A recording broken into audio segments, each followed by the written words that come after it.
Kanal mengupas ragam isu internasional dari konflik global, ekonomi, dan sosial. Benarkah kehebatan Amerika Serikat sedang goyah?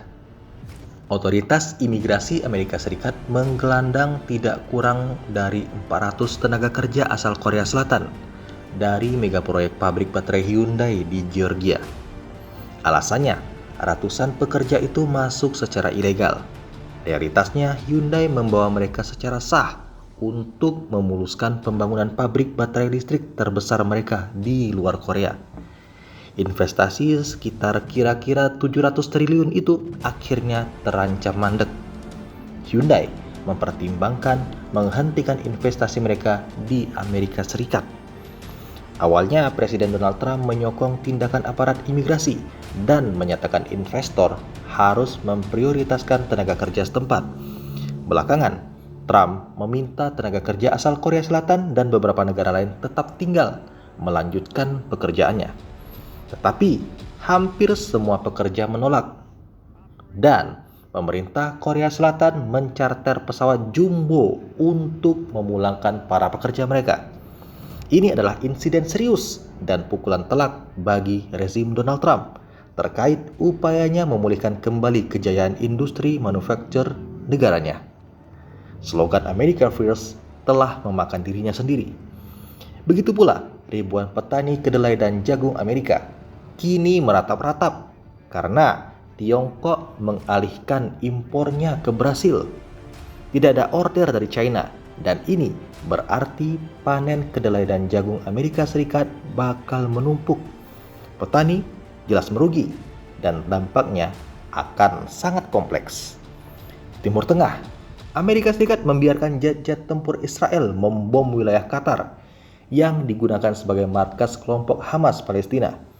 Kedaulatan negara Qatar yang menjadi rumah bagi ribuan tentara dan kekuatan terbesar militer Pentagon di Timur Tengah dikangkangi Israel tanpa bisa dicegah. Rentetan peristiwa ini memberi gambaran betapa menjadi sekutu dekat Amerika Serikat adalah hal yang sangat berbahaya. Impact baliknya, krisis kepercayaan terhadap Amerika kini membesar di Korea Selatan, Qatar, Arab Saudi, Uni Emirat Arab, Mesir, Yordania, dan beberapa negara lainnya. Teranyar, Donald Trump mengancam Taliban jika tidak menyerahkan pangkalan udara Bagram yang sangat strategis di Asia Selatan. Trump sangat berminat mengambil alih kembali pangkalan udara yang pernah menjadi markas besar pasukan pendudukan Amerika di Afghanistan itu. Bagi para perencana politik di Washington, Bagram akan sangat vital bagi militer Amerika untuk memperkuat tekanan ke Tiongkok. Timofey Budachev, Direktur Program Club Valdai, memprediksi sekutu-sekutu Amerika Serikat mungkin akan segera berjuang sendiri menentukan nasib bangsanya. Timofey dalam artikelnya di situs Rusia Today menjelaskan, suka atau tidak, sejarah politik internasional merupakan rangkaian kekerasan antar negara yang hampir tidak akan berkesudahan. Jarang sekali kekerasan ini ditujukan untuk penaklukan total atau penaklukan permanen. Lebih sering, menurut Timofey, hal ini mencerminkan naluri bertahan hidup suatu negara.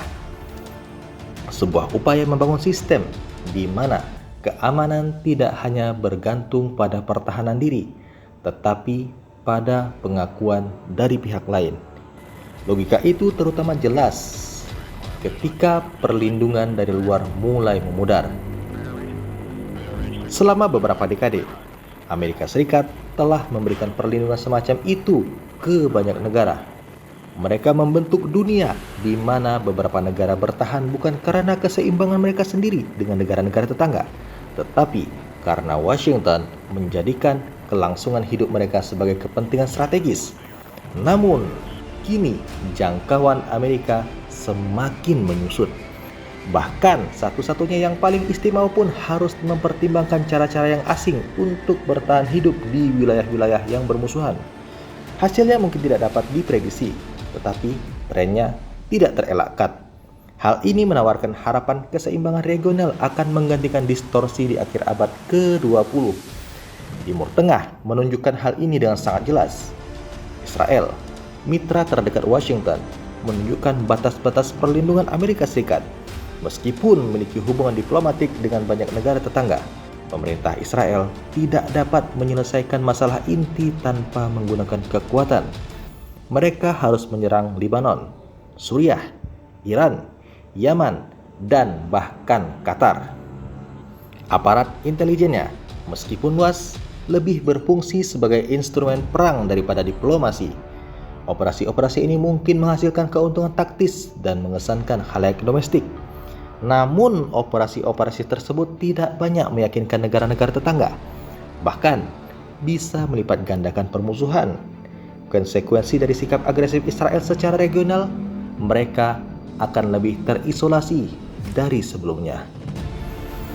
Perdana Menteri Israel, Benjamin Netanyahu, telah memprediksi situasi ini dan meminta rakyat negaranya siap untuk terisolasi secara total di Timur Tengah. Tetapi di sisi lain, keterasingan total itu mungkin akan mendorong mereka semakin mengarah ke tindakan-tindakan nekat.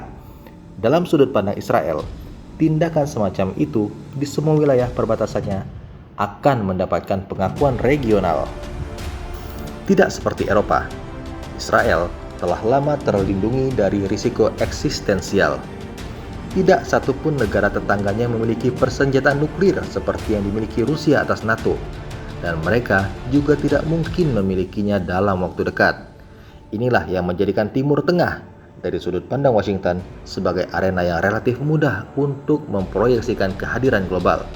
Negara-negara Arab dan Iran, terlepas dari segala permusuhan mereka, tidak pernah mencapai persatuan yang cukup untuk mengancam keberadaan Israel.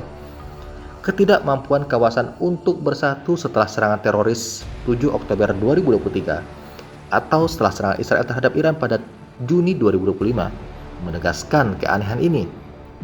Eropa menyajikan kasus yang berlawanan. Di sini permusuhan terhadap Rusia menimbulkan pertanyaan yang mengancam kelangsungan hidup Amerika sendiri. Tidak ada ahli strategi serius yang pernah percaya Amerika Serikat akan menukar New York dengan Paris. Pangkalan dan penempatan NATO mungkin meyakinkan Eropa Barat, tetapi itu tidak mengubah kenyataan ini. Di Asia, masalahnya serupa.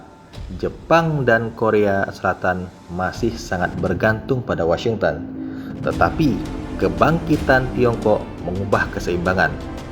Apa yang dulunya merupakan front perang dingin yang dapat dikelola, kini memiliki risiko berkonfrontasi dengan negara tetangga yang bersenjata nuklir. Tidak heran, Tokyo dan Seoul secara terbuka memperdebatkan opsi nuklir mereka sendiri. Dengan latar belakang tersebut, keunikan Israel tampak menonjol. Kelangsungan hidupnya tidak berisiko dihancurkan Amerika. Bagi Washington, hal ini menjadikannya taruhan yang lebih aman daripada Eropa atau Asia. Bagi Israel, ini berarti ketergantungan pada dukungan AS tidak sesulit bagi sekutu yang dapat menyeret Amerika ke dalam medan nuklir. Namun biayanya terlihat jelas. Israel masih belum mampu mencapai tujuan kebijakan luar negeri yang paling sederhana sekalipun tanpa menggunakan senjata. Puluhan tahun setelah keseimbangan Timur Tengah modern terbentuk, masih belum ada tatanan regional yang otonom.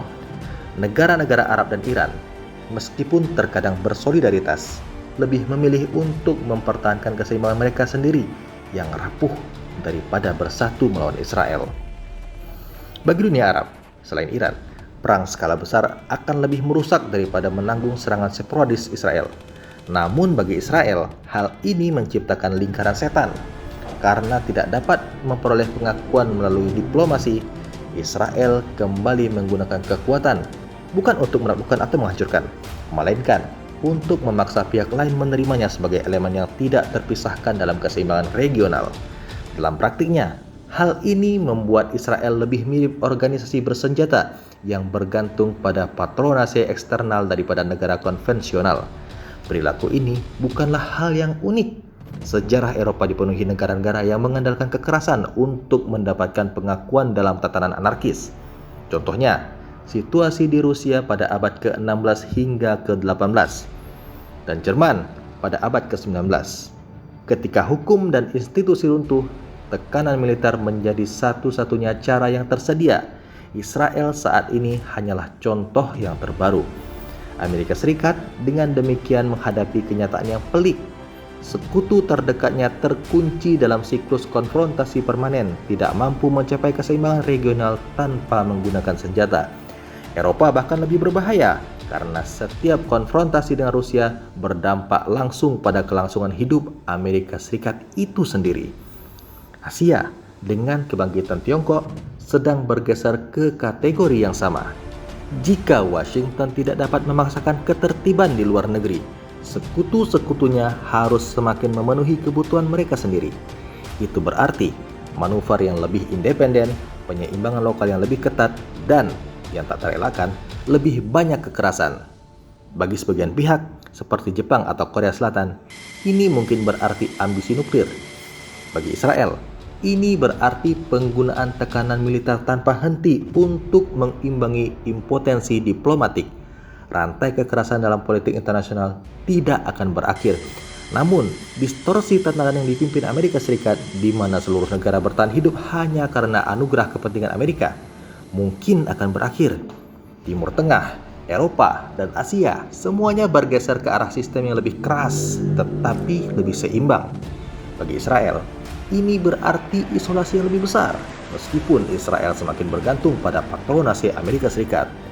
Bagi Eropa, ini berarti terungkapnya jaminan NATO yang dianggapnya hanya sebatas kertas. Bagi Asia, ini berarti munculnya kemandirian nuklir di antara sekutu-sekutu Washington. Dalam setiap kasus, pilihan bagi Amerika Serikat semakin sulit. Sekutu-sekutunya bukan lagi tempat berlindung yang aman, melainkan beban yang berbahaya.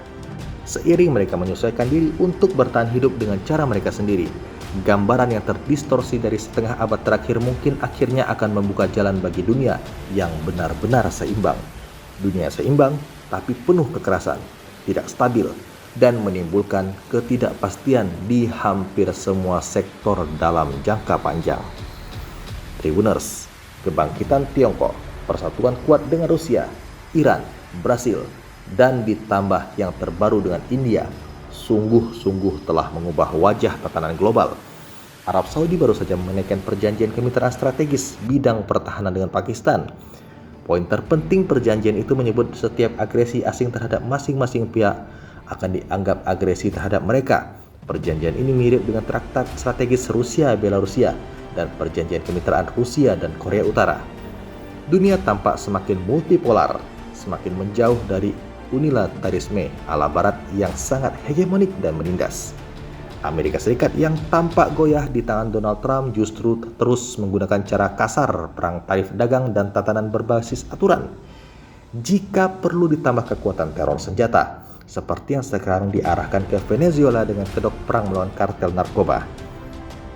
Di benak Donald Trump dan elit Washington yang hidup dalam alam pikir superior, cara itu mungkin dipandang paling efektif. Realitasnya, kebijakan itu justru memantik masalah yang bisa saja meruntuhkan dominasi mereka hingga tandas.